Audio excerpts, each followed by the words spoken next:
இறையேசுவிலே பிரியமான சகோதர சகோதரிகளே, உங்கள் எல்லோருக்கும் ஆண்டவராகிய இயேசு கிறிஸ்துவின் பெயரால் காலை வணக்கங்கள் மற்றும் வாழ்த்துக்கள். நான் உங்கள் அகஸ்டின் வேதிகர். இன்று மே மாதம் 25ஆம் தேதி 2026ஆம் ஆண்டு. ஆண்டவரின் மடியில் 5 நிமிடங்கள். சகோதர சகோதரிகளே, இன்றைக்கு நாம் பாஸ்கா விழாவை கடந்து பொது காலத்திலே அடி எடுத்து வைக்கிறோம்.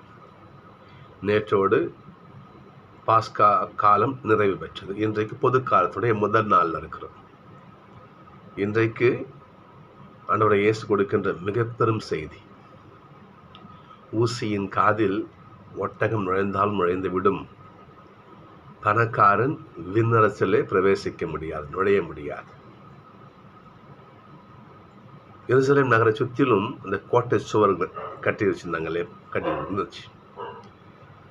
அதில் நிறைய வழிகள் உண்டு, நிறைய கேட்டு வழிகள் உண்டு. அதில் ஒன்று ஊசி வளைவில் ஒரு பாதை உண்டு. அந்த சின்ன துவாரத்தில் மக்கள் குனிஞ்சு கஷ்டப்பட்டு உள்ளே போவாங்க. அந்த ஊசியின் வளைவில் ஒட்டகம் கூட என்ன பண்ணும், வளைஞ்சு நெளிஞ்சு நுழைஞ்சு போனாலும் போயிடும். ஆனால் விண்ணகத்துக்குள்ளே பணக்காரன் நுழைய முடியாது என்று ஆண்டவர் சொல்கிறார். நமக்கு ஒரு சந்தேகம் வரும், அப்படி என்ன பணக்காரன் மேலே ஆண்டவருக்கு கோபம்?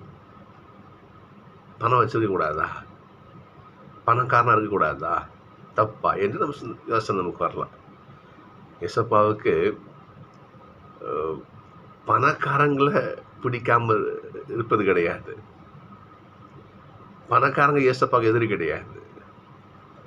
பணம் மட்டுமே வாழ்க்கைன்னு வாழ்கிறாங்க பார்த்தீங்களா? காசு தான் வாழ்க்கை, மற்றதெல்லாம் தூக்கி ஓரம் போடு என்று வாழ்கிறாங்க பார்த்தீங்களா? காசு தான் எல்லாம், கடவுள் கூட அதுக்கப்புறம் தான் என்று வாழ்கிறாங்க பார்த்தீங்களா? அவர்களைத்தான் ஏசப்பான் குறிப்பிடுகிறார். சிலர்களே, ஒரு நபர் என்ன பண்ணுறாரு, ஏசப்பாட்டு வர்றாரு. உங்களை பின்பற்றணுங்களை சொல்கிறாரு, நான் உங்களை பின்பற்றணும்னு சொல்கிறாரு. ஏசப்பா ரொம்ப சந்தோஷமா, வாப்பா, எல்லா கட்டளையும் நீ கடைபிடிக்கிறியா? கடைபிடிக்கிறேன் ஆண்டவரே. சரி, ஒன்றே ஒன்று உங்கள்கிட்ட குறையுது, என்ன ஆண்டவரை சொல்லுங்க. நீ என்ன பண்ணுற, போயிட்டு உனக்கு இருக்கிற சொத்தெல்லாம் விற்று ஏழை மக்களுக்கு கொடுத்துட்டு வா அப்படின்னு சொல்கிறாரு. எப்படி?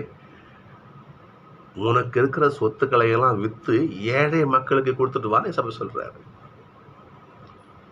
அந்த பணக்காரன் என்ன பண்ணுறாரு, போராடி திரும்பி வரவே இல்லை. ஏனென்றால் அவருக்கு ஏகப்பட்ட சொத்து இருந்துச்சு. சொத்தை இழக்க மனமில்லை அவருக்கு. சொத்தை இழந்து, செல்வத்தை இழந்து ஆண்டவருக்கான விஷயங்களை பெற்றுக்கொள்ள மனசில்லை அவருக்கு. ஏன்னா அவருக்கு காசு தான் முக்கியம்.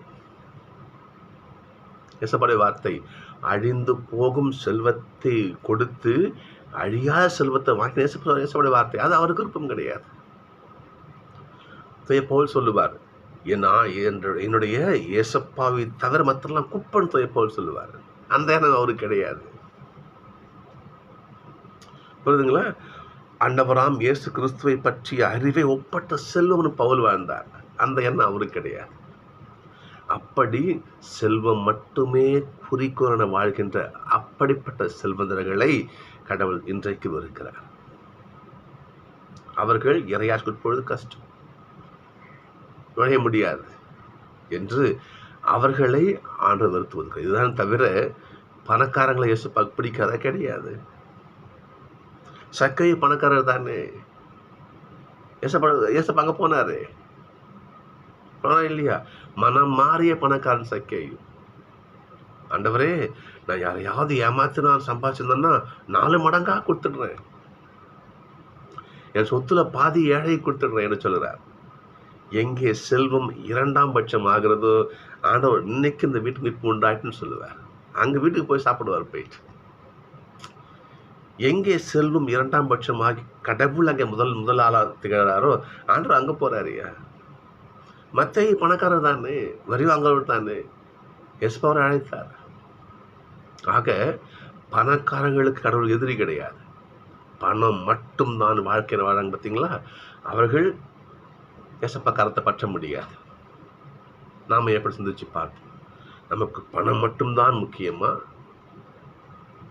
கடவுளை முன்னிட்டு பணம் குப்பையா முடிவு செய்வோம். நாளை சந்திப்போம்.